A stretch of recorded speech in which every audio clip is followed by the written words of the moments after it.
চূড়ান্ত হল বিজেপিৰ মিত্ৰজোঁটৰ প্ৰাৰ্থী তালিকা মাজনিশা পৰ্যন্ত বিজেপিৰ ৰাজ্যিক নিৰ্বাচনী সমিতিৰ বৈঠক পঞ্চায়ত নিৰ্বাচনৰ বাবে চূড়ান্ত হল বিজেপিৰ মিত্ৰজোঁটৰ প্ৰাৰ্থী তালিকা মাজনিশা পৰ্যন্ত বাজপেয়ী ভৱনত বিজেপিৰ ৰাজ্যিক নিৰ্বাচনী সমিতিৰ বৈঠক আজি সংবাদমেলযোগে তালিকা ঘোষণা কৰিব বিজেপিয়ে বৃহস্পতিবাৰৰ পৰা প্ৰাৰ্থীসকলে দাখিল কৰিব মনোনয়ন জিলা পৰিষদৰ নিৰ্বাচনত দলীয় প্ৰতীক চিহ্নতে প্ৰতিদ্বন্দ্বিতা কৰিব বিজেপিয়ে গাঁও পঞ্চায়তৰ সদস্য পদত বিজেপিৰ প্ৰতীক চিহ্ন নাথাকে আনহাতে গাঁও পঞ্চায়তত নিৰ্দলীয় হিচাপে অৱতীৰ্ণ হ'ব ভাল প্ৰাৰ্থীক সমৰ্থন দিয়া হ'ব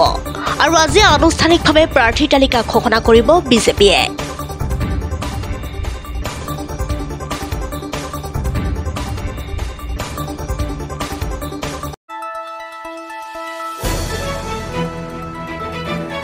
দ্য নিউজলেণ্ডছ অবিৰত তথ্যানুসন্ধান আপোনাৰ সেৱাত খবৰ সন্ধান দ্য নিউজলেণ্ড